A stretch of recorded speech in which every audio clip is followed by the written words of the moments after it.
Let me start with question. ऐसा कौन है जिसने बैंकिंग एक्सपीरियंस को एंजॉय किया है? कमेंट करके जरूर बताएं। आई थिंक ऐसे काफी कम लोग होंगे जो हाँ कहेंगे। हमारे पास गुड न्यूज़ ये है कि हम एक ऐसे फेज से गुजरने वाले हैं जिसमें one of the biggest transformation होने वाला है फाइनेंशियल हिस्ट्री में, द फिनटेक रेवोल्यूशन। और ये पूरे तरीके से बैंकिंग सिस्टम को चेंज करने वाला है। आज मैं आपसे इसी बारे में बात करने वाला हूँ, कैसे फिनटेक रेवोल्यूशन डिसरप्ट कर रहा है बैंकिंग सिस्टम को और एक सिग्निफिकेंट इम्पैक्ट डाल रहा है फाइनेंशियल सेक्टर पर। The use of UPI, the Reserve Bank has proposed to allow the linking of credit cards to the UPI platform. The RBI said this facility will be enabled on RuPay credits. The RuPay credit cards will be linked to the UPI platform. This will provide additional convenience to the users and enhance the scope of digital payments. But in short, what is fintech? Fintech short for financial technology, और ये एक innovative technology है जो design की गई है better way में financial services को डिलीवर करने के लिए, और ये ट्रांसफॉर्म कर रही है होल बैंकिंग वर्ल्ड को। फिर बेशक वो डिजिटल पेमेंट के थ्रू है, online lending, personal finance management, robo advisory, neo banks, blockchain, crypto currency ही क्यों ना हो। लेकिन ये अभी ही क्यों हो रहा है? इसके पीछे का रीजन है दोस्तों डीमोनेटाइजेशन, यानी नोटबंदी। डिमोनेटाइजेशन में बैंक्स के लिए जीना मुश्किल हो गया था और बाहर लोग बड़ी बड़ी लाइन लगा के खड़े रहते थे। बैंक्स इन गाइडलाइंस को फॉलो कर रहे थे और लोगों के हाथ में पैसे नहीं थे, लेकिन लोगों को शॉपिंग तो करनी ही थी, डेली यूजेस में होने वाली चीज़ों की।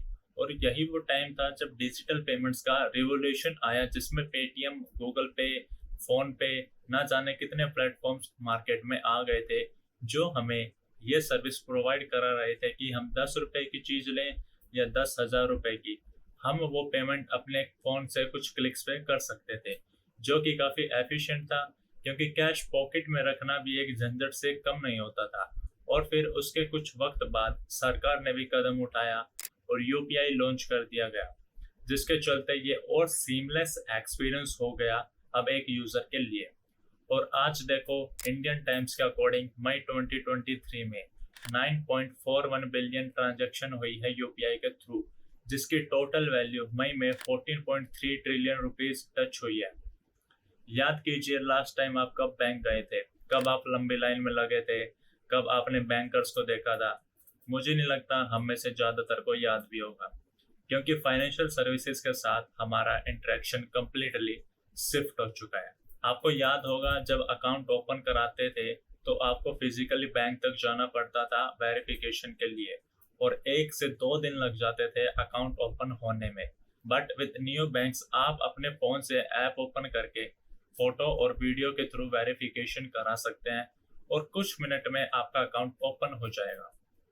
ये सिर्फ एक एग्जाम्पल है कि कैसे फिनटेक ओल्ड बैंकिंग सिस्टम को चेंज कर रहा है या शिफ्ट कर रहा है। लास्ट 5 ईयर में 3400 से भी ज़्यादा लोकल बैंक्स के ब्रांचेस या तो क्लोज हो गई है या मर्ज हो गई है। Now we talk about some points जिसकी वजह से ये पॉसिबल हुआ है। First, digital payments. Fintech companies ने काफ़ी कन्वीनियंट और innovative digital payment solution introduce किए, जैसे mobile wallets, peer to peer payment apps, online payments, जिसकी वजह से हुआ ये कि लोगों का ट्रेडिशनल बैंकिंग से रिलायंस कम हो गया और लोगों को कैश और चेक के झिकझिक से राहत मिलने लगी, क्योंकि डिजिटल पेमेंट फास्ट है, ज़्यादा सिक्योर है और कभी भी कहीं भी एक्सेसिबल है। Second, online lending. Fintech players ने क्या किया, लैंडिंग प्रोसेस को काफ़ी सिंप्लीफाई और इजी कर दिया। टेक्नोलॉजी और डाटा का यूज़ करके अब जहां हफ्तों का वक्त लगता था एक लोन को अप्रूवल होने में, वो अब कुछ मिनट्स में होने लगा, जिसकी वजह से लोगों के हाथ में ज़्यादा क्रेडिट आने लगा और स्मॉल बिजनेसेस के लिए भी काफ़ी फायदे की डील रही, क्योंकि पहले डॉक्यूमेंट्स की लेंथी प्रोसेस में फंसे रह जाते थे, लेकिन लोन अप्रूवल नहीं होता था और बिजनेस को चलाने में दिक्कतें आती थी।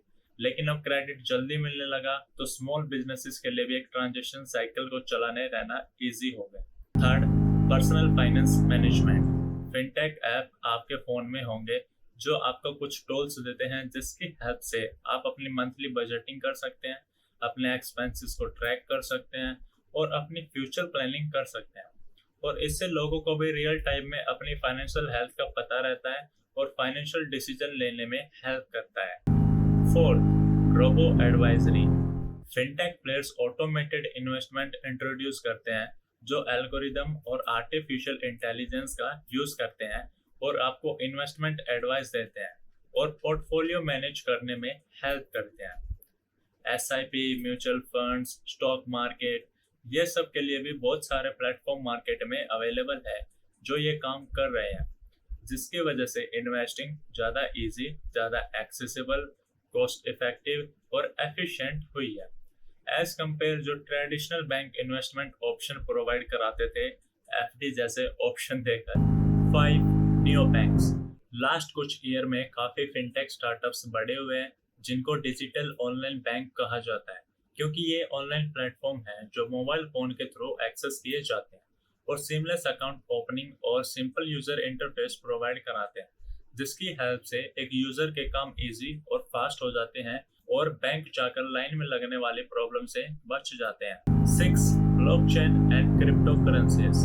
काफ़ी फिनटेक स्टार्टअप्स ब्लॉकचेन टेक्नोलॉजी का यूज़ कर रहे हैं और डिसेंट्रलाइज और सिक्योर फाइनेंशियल सिस्टम को क्रिएट करने के लिए, क्योंकि ये फास्ट है, चीप है, सिक्योर है, ट्रांसपेरेंसी है और एक यूजर के पर्सपेक्टिव से भी, जिसमें क्रॉस बॉर्डर ट्रांजैक्शन भी इजीली हो जाती हैं जो ट्रेडिशनल वे को बुरे तरीके से डिसरप्ट कर रहा है। और कुछ क्रिप्टो करेंसीज काफ़ी पॉपुलर भी हुई हैं जैसे बिटकॉइन, इथेरियम, जिसको डिजिटल करेंसी कहा जाता है, जिसको फ्यूचर भी बताया जा रहा है काफ़ी बड़े बड़े लोगों के बिहाव पे। If you want to know more about crypto currency तो आप कमेंट करके मुझे बता सकते हैं, जिस पे मैं एक डिटेल वीडियो पब्लिश करूंगा अपने चैनल से। एक ओवरऑल बात करें, फिनटेक चैलेंज कर रही है ट्रेडिशनल बैंकिंग मॉडल्स को by providing faster, more accessible और कस्टमर सेंट्रिक फाइनेंशियल सर्विसेज के थ्रू। ट्रेडिशनल बैंक्स अगर इस फ्यूचर को अडेप्ट नहीं करते हैं या फिनटेक स्टार्टअप्स के साथ कोलैब नहीं करते हैं, उन बैंक्स के लिए ये एक बहुत बड़ी प्रॉब्लम हो सकती है। That's all from my side today. Video अच्छी लगी तो मुझे कमेंट करके ज़रूर बताएं, चैनल को सब्सक्राइब करें और वीडियो को शेयर करें, क्योंकि ये मेरे लिए एक मोटिवेशन है। Thank you.